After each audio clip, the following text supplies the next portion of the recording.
Welcome to the Influency Podcast. I'm Hadar, and this is episode number 116. And today we're going to talk about the rhythm of words.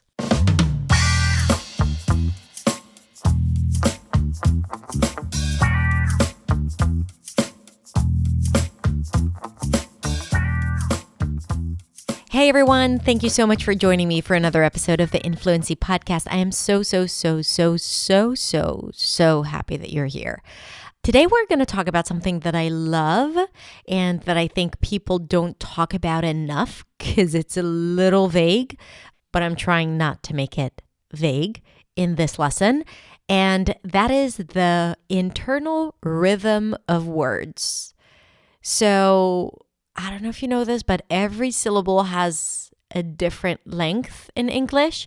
And I think that once you understand that, that helps you a lot with pronunciation and clarity and understanding the rhythm of English in general. I always love to think about language as music or as other things. And this episode definitely illustrates that.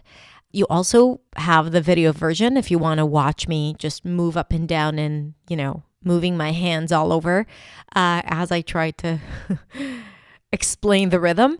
But I think that you are perfectly safe here if you decide to stay on the podcast. By the way, if you like this podcast, I would so appreciate it if you could rate and review it on whatever platform you're listening to this, because it would help this podcast reach more ears out there. So anyway, let's dive deep into today's lesson about the rhythm of words.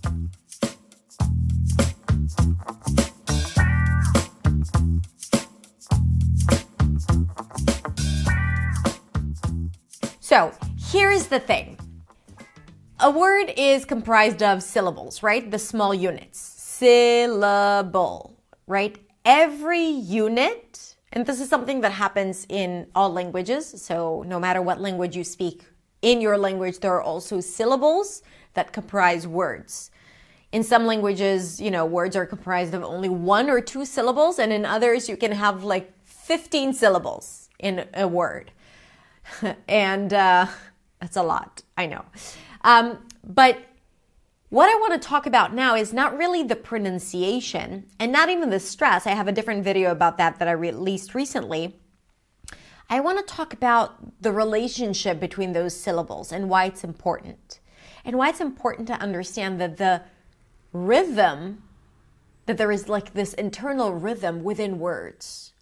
Because it will help you pronounce, especially the long words, with simplicity and a lot more clarity, because rhythm plays a major component and not a lot of people talk about it.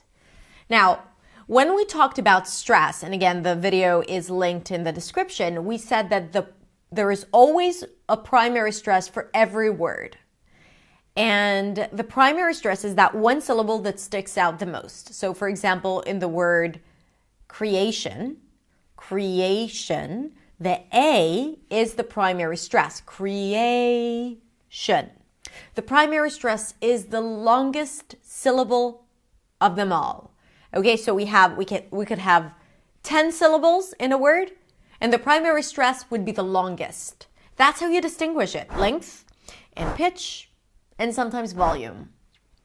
But length is important. But what does that mean, or what does that say about all the other syllables? Here's the thing.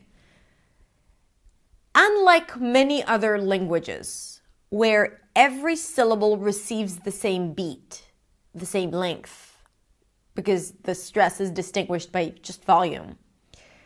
In English, there is a significant difference in length, to the untrained ear. In English, there are 3 different rhythms within a word if you have 3 different stresses. Because you have the primary stress, secondary stress, and weak. Primary stress is the longest syllable, the longest beat. Secondary is right there in the middle, and weak is a schwa. It's super reduced. It's the shortest syllable of them all. So if we take the word creation, creation. Here we have three different stresses: primary, secondary, and weak, the schwa. The A is the primary stress. The cre is a secondary stress, because you can hear there is a pure vowel there. So it's going to be longish, but not as long as the A, create. And then the final syllable is reduced, a schwa, shin, creation, creation, right? Ta-da-da. Again, ta-da-da, ta-da-da. Do it with me and with your hand. Ta-da-da. Creation. Now, why is it important? Because when you understand the rhythm, it is much easier to surrender to that reduction at the end. Because you understand that it needs to be very short and you won't feel obligated to put in a vowel, even though maybe in your native language there is a vowel at the end, right? If this word is a loan word. So you won't feel obligated to say creation, right? Adding some sounds there because you feel that you need to compensate for the length. If you tend to pronounce every syllable in the same length, then the cre and the a are going to have the same length. How would you help your listener understand that that is the primary stress? And if you pronounce the schwa or the reduced vowel, the weak stress, at full length like the primary stress, it's going to feel like it's as equally important.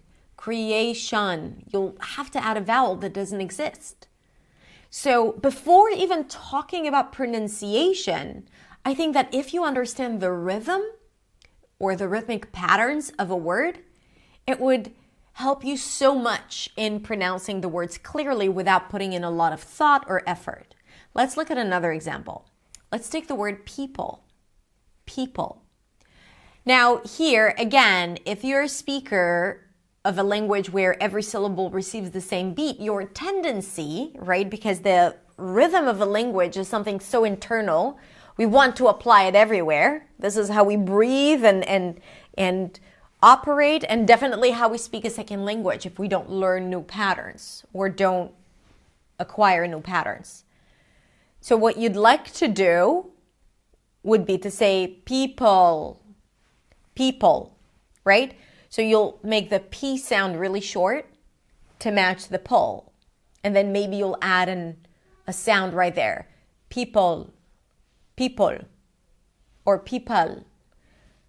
What happens is that the high E and the aspirated sound at the beginning, P, is compromised.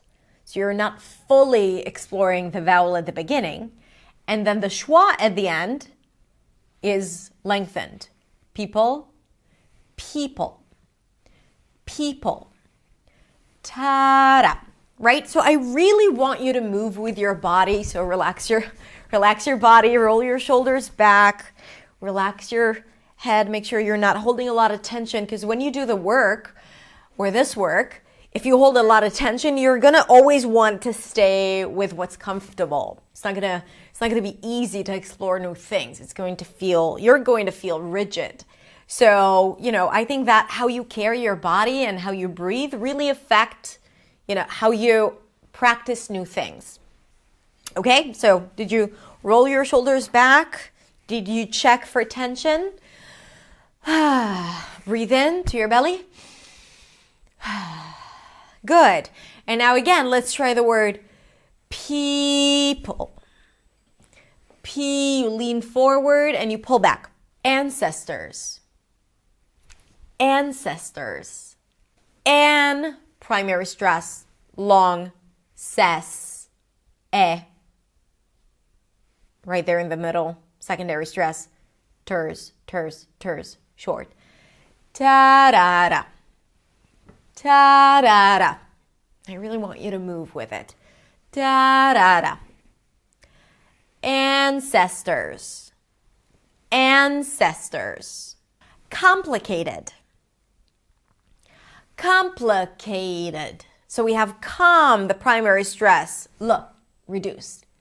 K. It's like swimming there, right?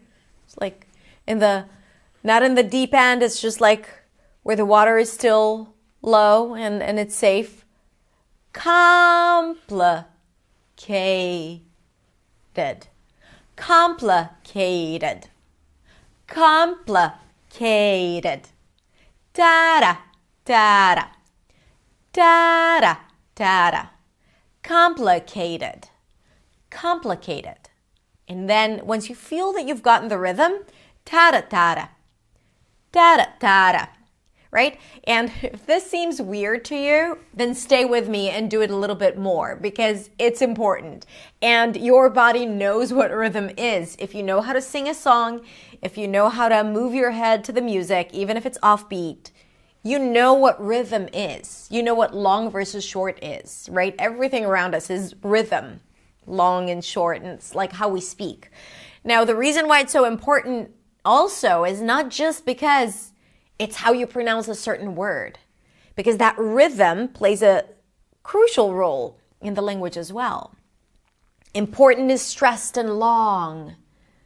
Less important things are short and fast. Emphasis, effortlessness, right? So you constantly shift with this because that's how you deliver your message with clarity, deliver your emotions, get people to feel and to think and to respond to you the way you want them to respond. So the rhythm and the voice and all of that, all the things that we do now just within the, within the word, these things are there so we can get it into our body. And it makes sense when we just talk about a word.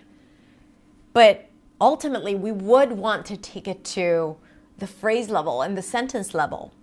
So we feel how the language likes to be spoken. It's not just to sound this or that. The language has its own rhythm. And we want to embrace it because that gives you more power and you become more clear. Now, let me clarify this. It's not that you're not going to be clear if you don't use the rhythm, but understanding it also helps you hear it better. And when you start recognizing it and becoming more aware, because if you're saying to yourself right now, wait, it's too much, I'm not there yet.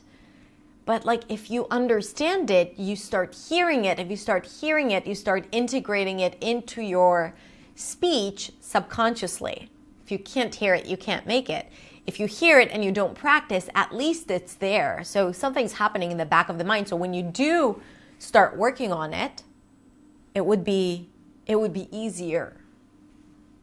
Easier. Da-da-da. Communication. Communication. Schwa, you, secondary stress, a little in the middle. Commune, reduced. Sometimes it's ne as well. Commune or ne. K, primary stress, longest, shen. Communication. Da-da-da-da-da. Da-da-da-da-da. Communication. Casual. Ta-da-da. Not casual. Casual. Ta-da-da. Society. Ta-ta-da-da. Again. Ta-ta-da-da. So hold out the primary stress. It also helps practice the primary stress, but really focus on the other syllables as well this time. Society. Society. Season. Another opportunity to practice the high E, right? Season. Da-da. Da-da. Season. Now let's talk about trickier words where you have two syllables and a primary stress and a secondary stress. No reductions here. Campaign. Campaign. So here, to get to the A sound in campaign, you have to allow some space, right? If you don't have space, it's going to be reduced to either campaign or campaign, right? If you're saying that, then this is definitely something that you want to explore. It's not campaign, it's campaign. Now, you know how to say the A, probably, and if you want to practice it more, I'm going to link to it in the description. But if you don't allow it the time, it's going to be reduced. So hold out the sound. Give it the time that it needs. It's a secondary stress. It's not reduced. Campaign. Campaign. Da-da. Da-da. Right? Campaign. Good. Cafe. Same thing. Cafe. Not cafe, but in American English. Cafe. Right? So you drag it. Of course, if you say cafe, everyone will understand you, especially me. I miss coffee so much. I haven't been drinking coffee in 1 week, and I feel it in my body. Okay, one more word. Transportation. Transportation. Ta-da-da-da. Right? So really put it into notes and rhythmic patterns. Da-da-da-da. So again, if you're finding yourself doing something like da-da-da-da, da-da-da-da, then slow down, even record yourself, pause the video, record yourself, and say ta-da-da-da. Ta-da-da-da. Transportation. Transportation. Okay. That was lovely, you guys. That was really lovely. The fact that you're still here with me means that you are doing this with me, practicing, and I appreciate that and admire that so much. Because, that's what will get you to move on to the next stage, next level. Okay, I have a list of words for you that you can practice. If you're looking for words to practice, you can click the link below to go to my website, a list of 30 words, different, 2 syllables, 3 syllables, primary stress, secondary, all stresses, many, many syllables. So you can find it on the website and you can practice with it if you want. If not, you can just Google long words in English or words in English, but that would be a little random and would take you a long time to find it. So come to my website and check out the list of words. Yes, I would love to hear what you think about this, if that made sense to you, if it was clear enough, did that land with you? And if not, please feel free to ask me any questions that you have. I know this is, not a traditional lesson, so if you have any questions, I'm going to be available right here in the comments or in my DMs on Instagram. So I'm inviting you to come on over there and chat with me as well. Okay, thank you so much for being brave, for doing this. And remember, mistakes is the only way to learn. There is no right way of speaking English. There is your way of speaking English. And of course, we are always here to be better and to feel more expressive and unique when speaking. Have a beautiful week, and I'll see you next week. Bye.